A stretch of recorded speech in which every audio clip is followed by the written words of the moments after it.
Nous produisons plus de 2 milliards de tonnes de déchets chaque année, dont 80% finissent incinérés ou mis en décharge. En Chine, ce chiffre est encore plus élevé. Il s'élève à 98% selon la Banque mondiale. Mais le pays expérimente des solutions pour trier et recycler les déchets. Tante Zhang, par exemple, est l'une des 300 000 trieuses de déchets de la ville de Chengdu. Elle aide les résidents de ce complexe depuis près d'1 an maintenant. Au début, ils mettaient leurs déchets de cuisine avec tout le reste. Mais je vais leur dire et ils verront les affiches, ils savent maintenant. Et quand ils les sortent, c'est déjà trié. Déchets de cuisine, résidus et recyclage. Il a fallu du temps pour que les résidents maintiennent ces nouvelles habitudes.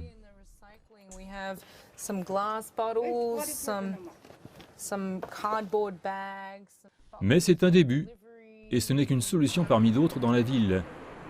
Dans cette communauté résidentielle de personnes âgées, ils se sont associés à la société Aobag, qui non seulement collecte et trie les déchets pour les résidents, mais les rémunère également. J'ai gagné environ 30 yuan sans compter solo.